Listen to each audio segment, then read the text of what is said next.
আসসালামু আলাইকুম। আমরা অনেকেই ইসরায়েলি পণ্য বয়কট করতেছি।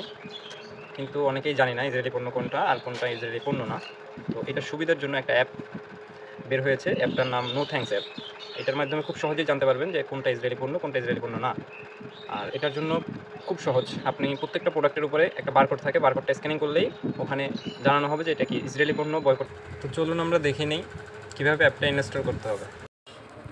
প্রথমে আপনারা গুগল প্লে স্টোরে চলে যাবেন। এরপরে টাইপ করবেন নো থ্যাঙ্কস।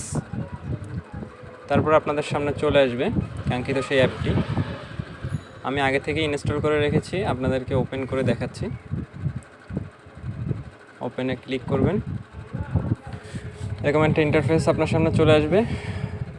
তারপরে নিচের দিকে খেয়াল করুন, এখানে স্ক্যান নামে একটা অপশন আছে, ওখানে স্ক্যান করলে দেখতে পাবেন। আমরা একটা পণ্য স্ক্যান করে দেখি, যেমন লাইফ বয়কে স্ক্যান করলে কি দেখাচ্ছে, একটু ওয়েট করতে হবে। This product is on the boycott list, তার মানে এটা বয়কট লিস্টে আছে। আমরা আরেকটা পণ্য করে দেখি, এটা হলো মেরিল সাবান। No information about this product, এটা সেফ। আরেকটা দেখি, প্রাণ ম্যাঙ্গো জুস, এটা বাংলাদেশি একটা পণ্য। This product is good for now,